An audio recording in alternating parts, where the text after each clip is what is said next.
Now let me read to you, if I can, the passage that continues in Luke's Gospel in this series that we're exploring together from Luke 17, and I'm reading verses 11 through to 19. Now on his way to Jerusalem, Jesus travelled along the border between Samaria and Galilee. And as he was going into a village, 10 men who had leprosy met with him. They stood at a distance and called out in a loud voice, "Jesus, Master, have pity on us." When he saw them, he said, "Go, show yourself to the priests." As they went, they were cleansed. One of them, when he saw he was healed, came back, praising God in a loud voice. He threw himself at Jesus' feet and thanked him. And he was a Samaritan. Jesus asked, "Were not all 10 cleansed? Where are the other 9? Has no one returned to give praise to God except this foreigner?" Then he said to him, "Rise and go. Your faith has made you well." A number of things from this passage that to me are so important. Firstly, the lepers called out to Jesus from a distance, which was required by law and custom.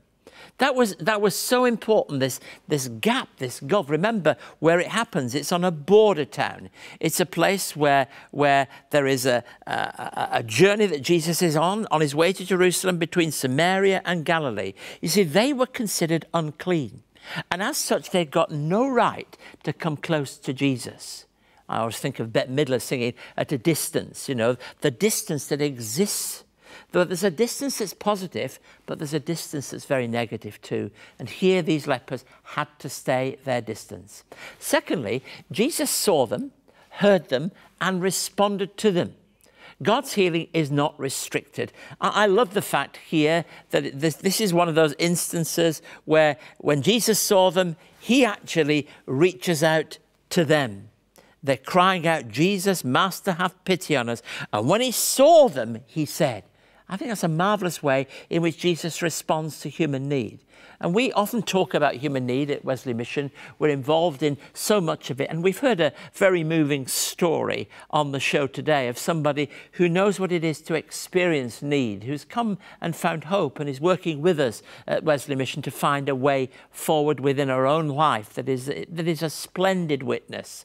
But the truth is that whatever need is, God can breach, as it were, can throw a bridge over that need into our lives. And that's exactly what he does with these lepers. They feel they've got to be at a distance, but he then speaks to them. For thirdly, when Jesus spoke to them, he told them to go and show themselves to the priests.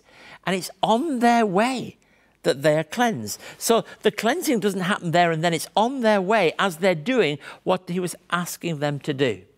But you know, there's something very, very important in this particular passage. It's very challenging.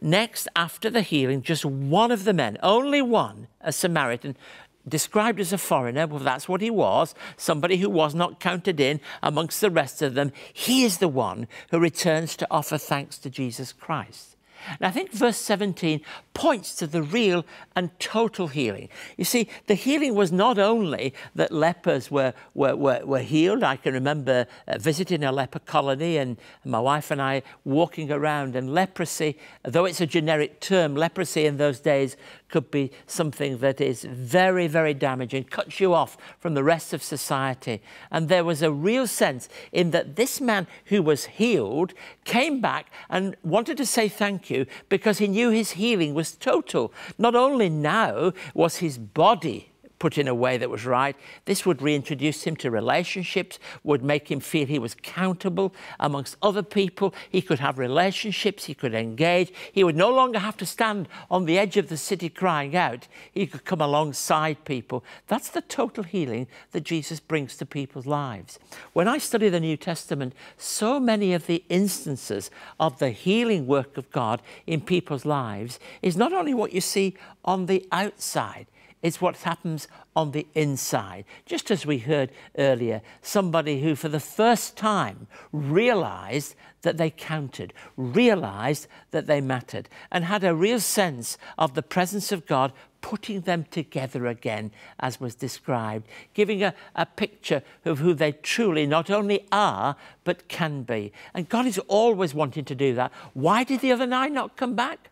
Well, we'll never know that, except perhaps they were so full of what had happened to them and for them and all about them that they'd forgotten the one who brought the healing word to them. And it was the one who was not always counted in, who knew in every way what it was to stand on the outside, who had the true healing, that which brings wholeness into his life. And he wanted to say thank you. He wanted to be restored in every way in life. Jesus' question is powerful. Were the other 9 not healed? And he says to us every time he does something for us, he asks the question of us whether we are truly healed and whether we are truly one with him. So let's learn a message from the one who was healed and said thank you.